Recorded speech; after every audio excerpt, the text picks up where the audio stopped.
I need to fix the quarter panel section that got eaten away by the rust, and I've pre-cut the metal so that it will fit right in there. Preliminary welding, kind of spot welding. I'm going to go back and then fill in and get that really solid. After doing the spot welds and getting it to fit properly, I then finished with the final welding and smoothing out.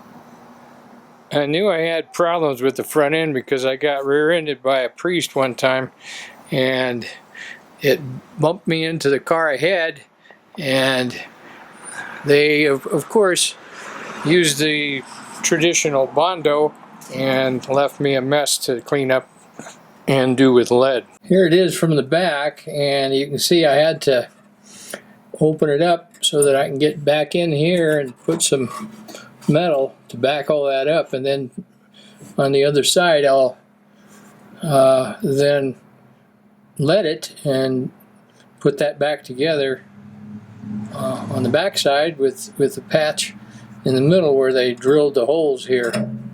I made a template out of cardboard that fits back behind here, and then cut out the metal and bent it roughly to fit in back in here. And then what I'll do is tack it from the front and then hopefully be able to fill that with lead. That piece of metal fits pretty darn good, and what I'll do is I'll tack wherever I can get a spot here on the outside, and then I take the clamp and clamp it over here and pull it in. Little by little I'll get it to match up. After hours of sanding and grinding, I think I finally got it down to where it'll accept the lead, and I'll be able to smooth it all out and get it back to normal. Every time I mention leading, people have never heard of it, and here's a good example of leading being used by the factory. You can see here where the lead itself and the metal come together, and that's fixing something obviously that was a problem there before they painted it. The sandblasting revealed a couple more little problems. We got a dent in here, and then apparently another spot where they again used Bondo. Got a indentation there, and then the classical smash from the truck here. I've got to weld that back together and do some more work with the dolly and the hammers. The dent here on the edge of the door where the seam is here, where they clamp down on it, is so difficult to work with. I put a wedge in there, and I'm going to pound on the wedge to push it out, and hopefully that'll get me closer to where it should be. In order to reach the wedge that's down inside there, I'm improvising using an old kingpin out of a truck and a big hammer.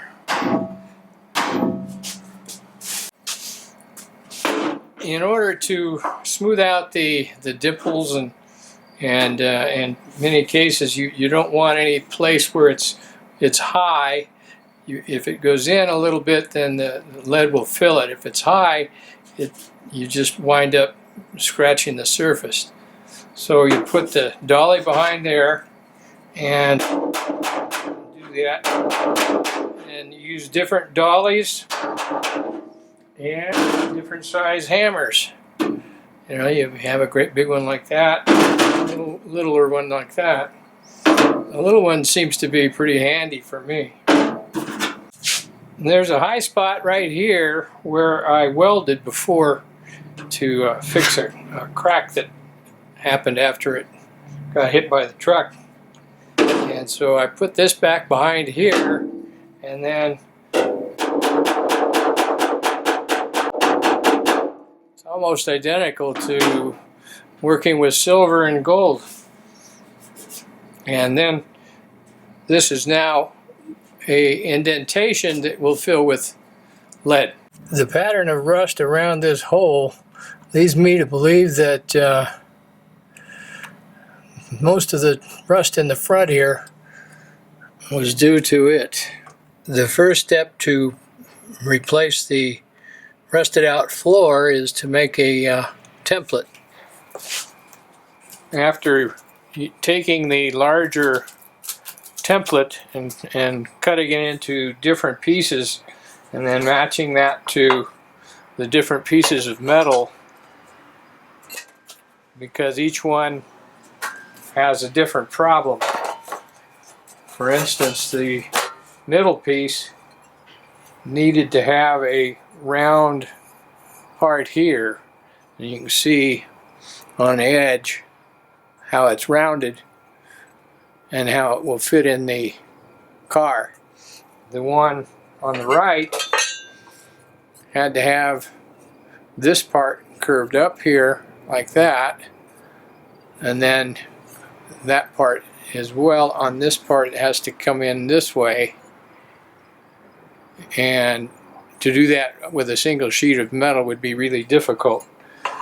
The larger piece I'm still working on, and I haven't put the bend in it yet across there, but as you can see I'm working on it this way, making this have a dip, and then actually I have to raise this up on from the bottom so that it matches the floor. Then I'll put the larger bend across there.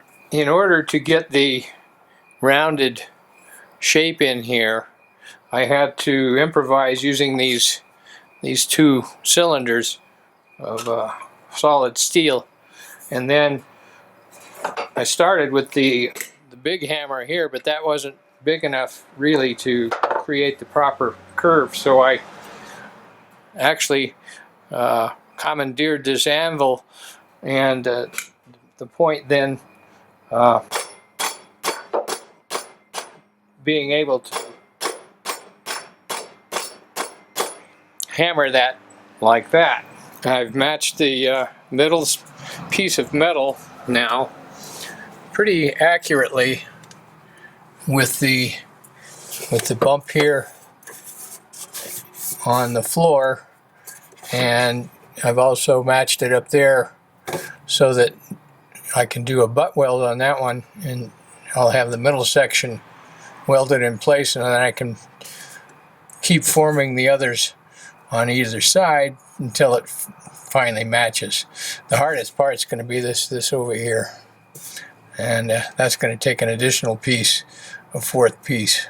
After getting that piece of metal shaped properly, I was able to then take it, and I've got it tacked in place now with 6 little spot welds, and then I'm going to go back and finish that off and seal it up so it's airtight. I've got this other piece of metal now cut for on the other side, on the right side of that last one that I put in there, and I need to make this part more round here. I've got that pretty close to where it matches the floor, but up further I need to make that more round, and I'm going to use this anvil here and do like I'm shaping a spoon or a vessel in silver or gold.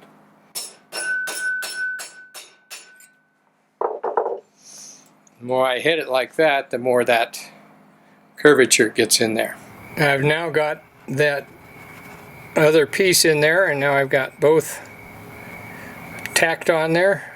Hurt pretty good, and those are butt welds, so those will be nice and solid. Now it's just one more section there that I need to fix, and I got it.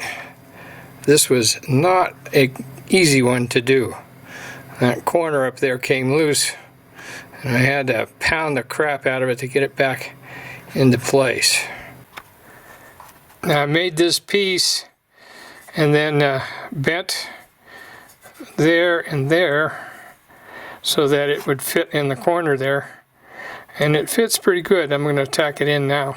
I've got the magnets holding that in there, and now I'll take the welder and weld that in. Now I've got to go back and fill in between the tacks, and I believe I've got it. That last piece was a bit of a problem. After fighting with this for about 2 or 3 days, I finally got it to where a light from behind does not show through. You can see here, like right there, I had a nice line, but then I had to go way back here, and then this one really was bad. I had to come all the way back to there and build it in. What a mess. While repairing the floor pans, I came across this visible proof of my off-roading. Big rock must have got it. I was concerned that this one was going to be a bit of a problem, but it turned out not bad at all. I was able to get underneath and use the jack. After I had tacked a couple pieces down, I pushed it up with the jack.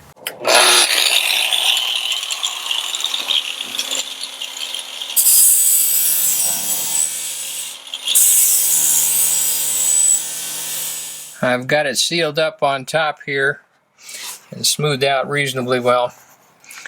I don't have to worry about it too much because that's going to all be underneath, you know, carpet and stuff. And then I'll have to check it on the outside and see if I need to do any more out there. Starting to do the passenger side here, I've got the plate in there, and I got a couple tacks on that, and I'm gonna later, you know, finagle it into place. Finish the passenger side. May go back and get those welds a little bit smoother, but it's at least tight right now. Apparently I spoke a little too soon. The floorboard had more areas that needed to be fixed. This area was a little bit like Swiss cheese, so I made 2 more patches and filled those in. I found more of the Swiss cheese problem over here on the driver's side, and made another plate for it and got it tacked in pretty good, and now I'm going to fill in between the tacks and be done with that, and hopefully that's it. Who knows, maybe I'll find more cheese.